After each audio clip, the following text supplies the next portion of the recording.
Your life looks perfect on paper, and some days you can barely stand it. Not the dramatic kind of hate, the quiet kind, the kind that sits in your chest when you hear yourself laughing at jokes that aren't funny. When you catch yourself saying yes to things that make your soul scream no. When you realize you've become exactly the person you swore you'd never be. You catch yourself in the mirror and look away, not from vanity, from recognition. Recognition of someone who says things you don't believe, who maintains relationships that expired years ago, who shows up to a life that feels like a costume you can't take off. The worst part? You built this person deliberately, choice by choice, compromise by compromise. Each decision seemed reasonable at the time. Each adjustment made sense in context. But they accumulated into someone you can barely stand to be. This isn't judgment. It's recognition. You know that feeling when you hear yourself speaking and think, who is this person? When you watch yourself agreeing to things that violate everything you once stood for. When you realize you've become exactly what you used to judge in others. That's not growth. That's abandonment. Self-abandonment so complete, you don't even remember who you left behind. Every day you maintain this character, a piece of your real self goes quieter. Not dramatically, but steadily, like light leaving a room at dusk. You sense this fading in the smallest ways. In how your voice thins when you edit the truth, in forced smiles at people you no longer respect, in exhaustion that comes not from work itself, but from holding up masks that were never yours to wear. Someone's expecting you to show up as the version of yourself you've always been for them. The supportive friend who never has needs. The reliable employee who never says no. The understanding partner who never complains. And you'll do it. You'll perform the character, even though a quieter, truer part of you is begging you to stop. This constructed self is so automatic you don't even think about it anymore. Your voice changes when the phone rings. Your personality shifts when you walk through different doors. Your opinions adjust to match the room. You've become so skilled at being everyone else's comfort that you've forgotten what your own comfort feels like. You weren't born this way. Watch children before they learn to adapt. They're gloriously, unapologetically themselves. Angry when angry, sad when sad. Joyful without reason, present without effort. They don't yet know that authenticity has consequences, that being yourself can cost you belonging. From the moment you could understand language, you learned that your value came from what you could provide, not who you were. Be useful, be agreeable, be easy to love. No one said it directly, but the message was clear. You, as you naturally are not enough. You need to be edited, adjusted, improved. So you learned. You studied what made people stay, what made them approve, what made them choose you. You became an expert at reading micro-expressions, sensing mood shifts, predicting needs before they were voiced. Different versions for different people. So many versions you can't remember which one, if any, is real. Maybe you were praised for being the easy one. The child who didn't cause problems, didn't raise their voice, didn't rock the boat. Maybe you were told you were mature for your age, when what that really meant was you suppressed your needs to keep everyone else calm. Or maybe you were punished for being too much, too loud, too sensitive, too demanding. So you learned to disappear. Love became conditional. Acceptance became transactional. Approval was granted not for who you were, but for how well you could erase yourself. This isn't weakness, it's programming. And the moment you see the program running, you gain the power to stop performing it. You built the perfect life everyone envied. The career, the relationship, the social circle, every external marker of success. But you can't sleep. Not from anxiety about losing it all, but from recognizing you've built someone else's dream. Every achievement feels like betrayal. Every success like loss. You've become brilliant at defending positions you find indefensible, at performing roles that feel like death, at winning battles in wars you don't believe should be fought. The breaking point comes during an ordinary moment. Maybe you're in a meeting, hearing yourself say words that sound reasonable but feel like lies. Maybe you're at dinner, laughing at jokes that aren't funny, agreeing to plans you don't want.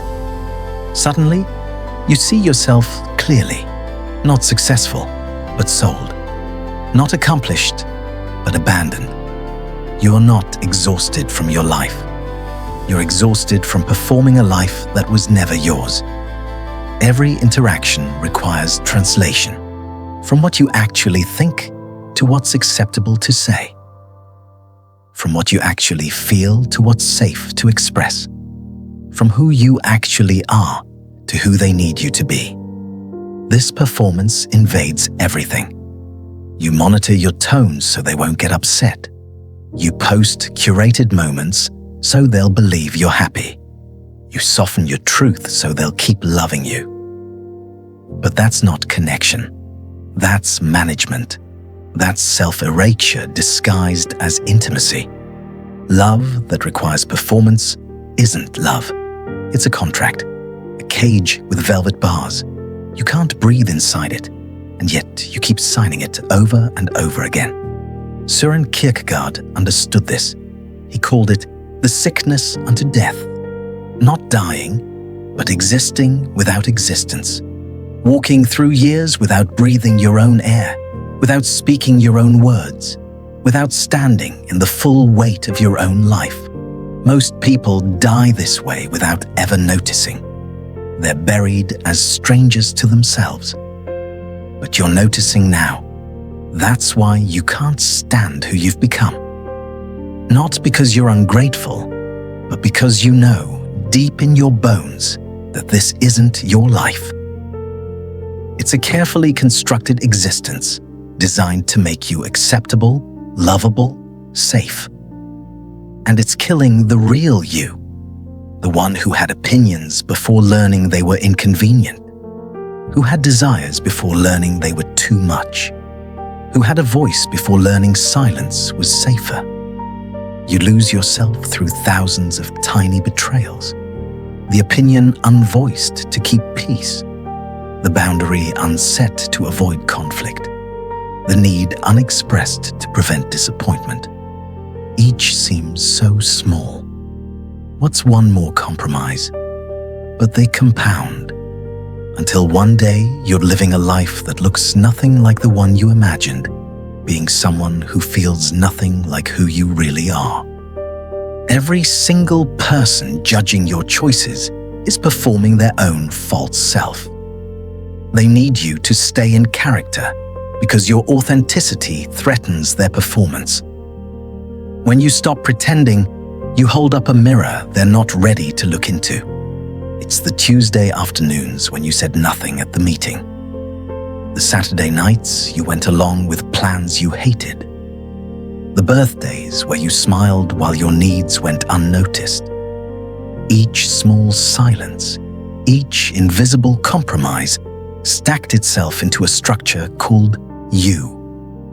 And now you live inside it, wondering why the air feels so thin. Your nervous system remembers every one of these moments. The accumulation wasn't just psychological, it was physical. The body has been keeping receipts the whole time. Yet even in exile, the real you has never stopped breathing. It lingers at the edges of your days. The quickening of your pulse when you hear music you once loved. The flash of recognition when you see someone else living freely, the way your body relaxes in rare moments when no one is watching. That ghost self is not gone. It's waiting, watching, whispering every time you choose performance over truth. This isn't it. Every ignored whisper compounds into the unease you carry now, not haunting you to torment, but to remind, to insist, to prove that no matter how much you adapt, the real you refuses to disappear. One evening, something cracks open. Maybe someone asks an innocent question. Maybe you find an old photo. Maybe you just can't pretend anymore. The real you emerges. Not perfect after years of silence, but real. More real than anything anyone has seen from you. The response changes everything. Not the words, the recognition. They're seeing you for the first time. The managed version, the practical person, the responsible adult who buried everything alive. That was the stranger. This is who you actually are. You don't quit everything overnight.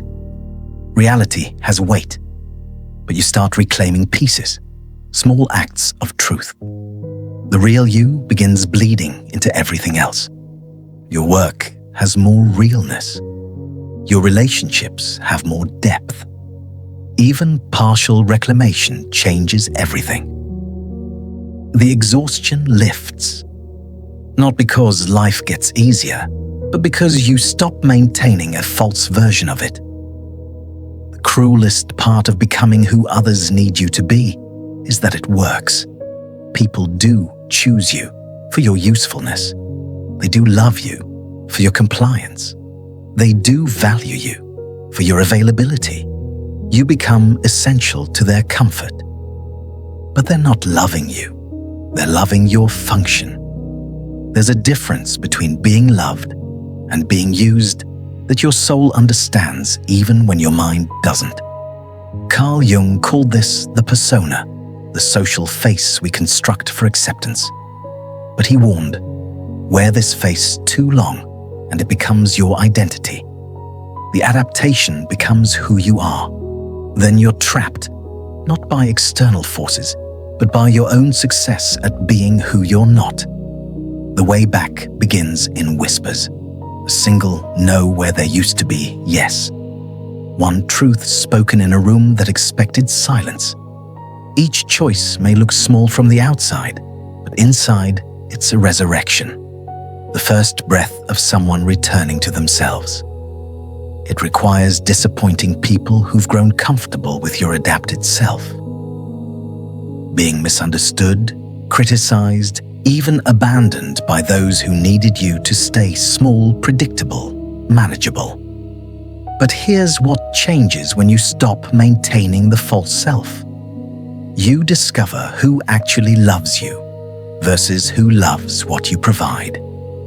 The friends who get angry when you set boundaries weren't friends. They were consumers of your availability. The partner who preferred the old you wasn't in love with you. They were in love with your willingness to disappear. You finally say no, after years of yes. The first no is terrifying. The silence that follows feels like death. You can feel their image of you cracking. But something else happens. The world doesn't collapse. Someone else steps up. Life continues. You discover you weren't as necessary as you thought. Your worth wasn't tied to your exhaustion. Your value didn't require your depletion. Once you see it, you can't unsee it. Once you know you've been maintaining a false self, you can choose to stop. The fear is that if you stop being who they need, you'll be alone. And maybe for a while, you will be.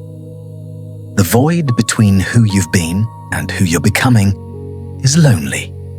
Old relationships die before new ones are born. Old patterns break before new ones form. But exile from false belonging is the first step toward real belonging. If you can endure the void, if you can sit in the space between selves, something extraordinary happens. Without an audience to manage, you discover who you are when no one's watching. What you actually think when not editing. What you actually feel when not translating. What you actually want when not accommodating. The discoveries surprise you. You might be quieter than portrayed, or louder, more serious or more playful. Preferences you didn't know you had. Opinions you didn't know you held. Desires you didn't know existed. You discover you actually hate things you've been tolerating for years. The music you pretended to enjoy. The activities you participated in for belonging. The conversations you endured for connection. Without the need to perform enjoyment, you finally feel your actual preferences. Sharp, clear, undeniable. You discover you love things you've been denying. The solitude you called antisocial. The intensity you called too much. The dreams you called impractical. Without the need to be acceptable, your actual desires surface. Wild, specific, yours. The food tastes different when you're not performing enjoyment. The air feels different when you're not monitoring your breathing. Your own name sounds different when you're not using it as costume. Everything shifts when you stop translating yourself. Some discoveries shame you. How long you've been lying. How completely you've been performing. How little of your life has actually been yours. The grief of this recognition is overwhelming. All those years, all those choices, all those moments you can't get back. The grief is just love with nowhere to go. And this grief is love for the self you abandoned. Let it flow. Let it honor what was lost. Let it clear space for what wants to return. The return doesn't happen all at once. It happens in moments. The first time you say what you actually think, and the room goes silent, but you don't rush to fill it. The first time you decline an invitation without manufacturing an excuse. The first time someone says you've changed, and you respond yes without defending or explaining. Each moment of truth creates a small tear in the false self's fabric. Not violent ripping, gentle opening, like light finding cracks in a boarded window. At first, just slivers, then streams, then entire rooms flooded with something you'd forgotten. Your own presence. You start recognizing others who are also hiding. The colleague whose enthusiasm is performance. The friend whose happiness is theater. The family member whose strength is costume. You see it because you've worn the same masks. You recognize the exhaustion behind their eyes, the same exhaustion you carried. Sometimes you want to shake them awake. Tell them they're dying inside their performance. Show them the exit you found. But you remember, no one could have convinced you before you were ready. The recognition has to come from within.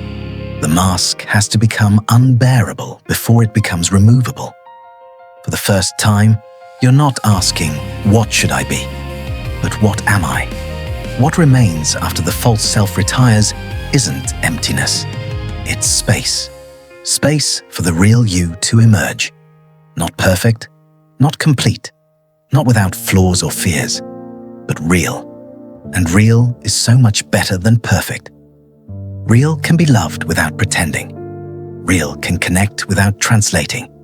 Real can exist without apology. While you've been maintaining masks, volcanoes burn without disguise. While you've been adjusting yourself to fit, forests grow wild, storms split mountains, rivers carve canyons, none of them curated for approval.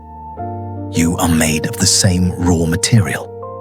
Nothing in your essence was designed to be curated, yet you live as though the universe requires a performance from you. The mismatch you feel, the weight in the chest, the constant fatigue, isn't a flaw. It's the ache of living against your own nature. Every morning you wake, you have a choice. Reconstruct the familiar facade or don't. Let people see what's underneath.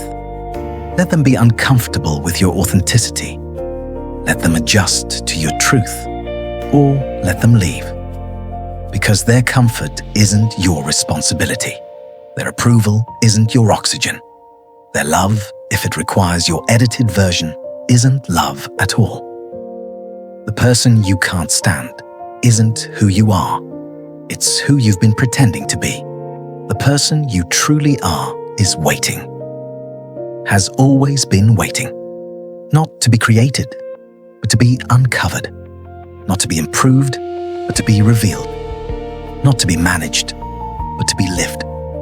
The uncovering requires witnessing your own pain without immediately fixing it. Sitting with the discomfort of having betrayed yourself without rushing to make amends. Feeling the full weight of what you've carried without immediately putting it down. This isn't self-punishment, it's self-recognition. You can't heal what you won't feel. The revealing requires disappointing people you love. Not cruelly, but honestly. Showing them who you actually are means some will mourn who you were.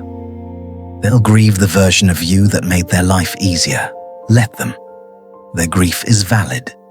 But it's not your responsibility to resurrect a dead version of yourself for their comfort. The living requires starting over in some ways. New boundaries with old relationships. New responses to old triggers. New choices in old patterns. It feels like learning to walk again. Awkward, uncertain, necessary. You'll stumble. You'll sometimes default to old performances out of habit. That's expected. Revolution isn't instant, it's incremental. Who might you become when you stop editing yourself for everyone else's comfort? If this made you recognize your own false self, you're not alone in the performance. Share this with someone else who's forgotten they're wearing a mask.